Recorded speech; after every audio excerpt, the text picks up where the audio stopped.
Mayor અસરગ્રસ્ત વિસ્તારોની મુલાકાતે પૂનમબેન માડમ અને વિનોદ ખીમસુરિયાએ અસરગ્રસ્ત વિસ્તારોની મુલાકાત લીધી। સમગ્ર શહેરમાં વરસાદથી સર્જાયેલી સ્થિતિનો તાગ મેળવ્યો।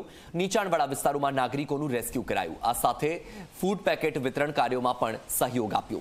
સતત 2 દિવસ સુધી વરસાદ પડ્યો હોવાથી અનેક વિસ્તારોમાં પાણી ભરાઈ ગયા।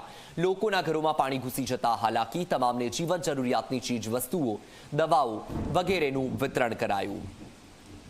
તો વધુ માહિતી મેળવીએ। સંવાદદાતા મુસ્તાક આપણી સાથે ફોન લાઈન પર જોડાઈ ગયા છે।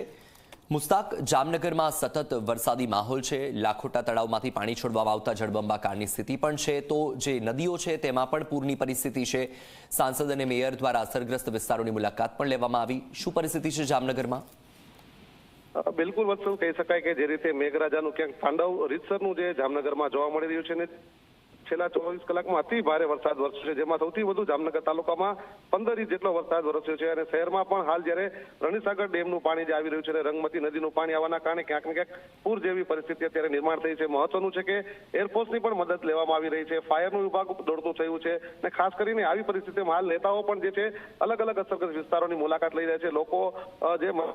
લોકોને એ માટેની પણ કાર્યવાહી કરવામાં આવી રહી છે। સાંસદ પૂનમ ભારે વરસતા વરસાદમાં પણ લોકોની વચ્ચે જઈ રહ્યા છે। તંત્રને પણ અલગ અલગ જ્યાં જગ્યાઓમાં રેસ્ક્યુની જરૂર છે ત્યાં માર્ગદર્શન આપી રહ્યા છે। સાથે સાથે ધારાસભ્ય દિવેશ અકબરી છે, ધારાસભ્ય રીવાબા જાડેજા છે અને મેયર વિનોદ ખીમસુરિયા, આ તમામ પદાધિકારીઓ પણ હાલ સતત 2 દિવસથી અલગ અલગ વિસ્તારોની મુલાકાત લઈ રહ્યા છે। જે પણ વિસ્તારોમાં સ્થળાંતર કરવામાં આવ્યું છે અને લોકોને સ્થળાંતર કરીને રાખવામાં આવ્યા છે તેમના માટે ફૂડ પેકેટની પણ વ્યવસ્થા કરવામાં આવી રહી છે। અને એક રીતે કહી શકાય કે હાલ જે પરિસ્થિતિ શહેરની નિર્માણ થઈ છે, આખું શહેર જે રીતે જોવામાં આવે તો બેટમાં ફેરવાયું તેવો હાલ માહોલ જોવા મળી રહ્યો છે। વત્સલ, બિલકુલ મુસ્તાક, માહિતી બદલ આભાર। તો જામનગરમાં સતત વરસાદી માહોલને પગલે જળબંબાકારની સ્થિતિ થઈ છે। અનેક વિસ્તારોમાં પાણી ભરાઈ ગયા છે।